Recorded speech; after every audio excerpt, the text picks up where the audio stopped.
Eles disseram que a religião cristã nasceu de um homem chamado Jesus. Mas a verdade é que ela nasceu de um império. Sim, você ouviu bem, de um império. Jesus não fundou religiões. Ele não construiu templos. Ele não fundou igrejas, nem exigiu dízimos, nem criou rituais, dogmas ou hierarquias. Ele não vestia ouro, nem exigia templos. Seus ensinamentos eram livres. Suas palavras eram códigos cósmicos de libertação. Ele falava de reinos invisíveis e da força divina que habita dentro de cada um de nós. Mas essa mensagem era extremamente perigosa para aquela época, porque quando um homem descobre o Deus dentro de si, ele não se curva mais diante de tronos ou coroas. Então, foi aí que o Império agiu. Quando o Império Romano percebeu que não poderia destruir essa mensagem, eles fizeram o impensável, absorveram a fé e a reprogramaram. Ali eles decidiram o que era sagrado e o que deveria ser apagado da história, ou melhor, o que você não devia saber. Constantino, o imperador pagão, viu uma oportunidade de ouro. Bem lá atrás, no Concílio de Nicéia, 325 d.C., ele unificou seitas, apagou evangelhos e criou uma versão oficial da fé cristã. Não para salvar almas, mas para controlar multidões.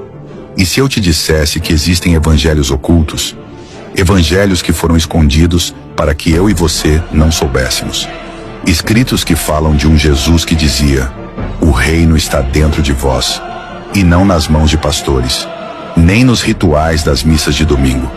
Evangelhos como o de Tomé, que ensinam que Deus não está fora, mas pulsa no sangue, na mente, no silêncio. Por que então queimaram esses textos? Por que esconderam os manuscritos do Mar Morto? Por que os padres temiam as palavras de Nag Hammadi? Por quê? Porque se você descobrir que o templo é você, jamais será dominado por outro. Será que o verdadeiro Jesus foi silenciado? Será que a fé foi reprogramada como um software para controlar massas? E para reforçar o programa, copiaram histórias antigas. Repara aqui: Horus do Egito, Mitra da Pérsia, Krishna da Índia. Todos nasceram de virgens. Tiveram 12 seguidores. Morreram e ressuscitaram. Devemos entender que a fórmula já existia. Só trocaram os nomes e usaram a mais poderosa de todas: Jesus. Então vieram os missionários, mas não com paz. Vieram com espada, com cruz e com fogo. Povos foram forçados a se ajoelhar. Línguas milenares foram apagadas. Tradições ancestrais foram chamadas de pecado. O que era sabedoria virou bruxaria. O que era cultura virou idolatria. E o que era invasão chamaram de evangelização. Mas a pergunta que ecoa até hoje é: quem era de fato o homem chamado Jesus? Um revolucionário espiritual?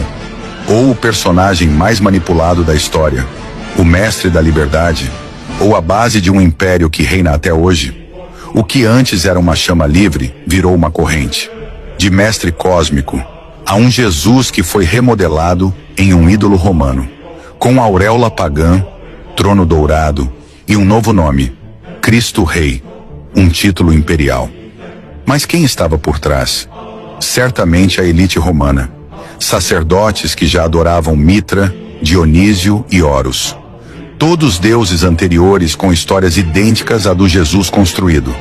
Mas agora que você sabe, agora que você viu por trás do véu, precisa perguntar: se a religião cristã foi moldada por impérios, quem é o verdadeiro Jesus?